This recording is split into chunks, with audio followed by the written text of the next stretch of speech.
আমরা মানুষেরা হলাম অভ্যাসের দাস। কিছু কিছু অভ্যাস আছে প্রত্যেক দিন জীবনে ঘুরে ফিরে না আসলে ভালো লাগে না। তেমন কিছু মানুষ আছে প্রত্যেক দিন কমেন্ট না করলে আমার একদম ভালো লাগে না।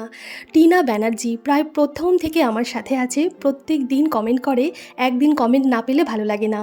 আর এছাড়াও মাম্পিস হোম বলছে, আমি নতুন একটা চ্যানেল খুলেছি, আমাকে আশীর্বাদ করো দিদি, আমি যেন তোমার মতন কিছু ভালো ভালো কন্টেন্ট সবাইকে দিতে পারি।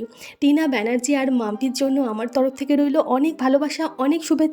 খুব ভালো থাকবেন আর এইভাবেই আমার পাশে থাকবেন। আজকে মিঠাই স্কুলের টিফিনে চাউমিন বানিয়ে দিয়েছি, যেটা সচরাচর ওকে দেওয়া হয় না।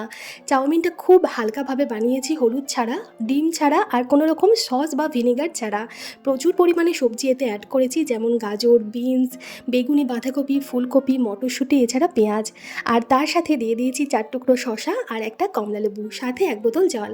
টিফিন বক্সের আইডিয়া ভালো লাগলে লাইক, কমেন্ট, শেয়ার করতে ভুলবেন না। ধন্যবাদ।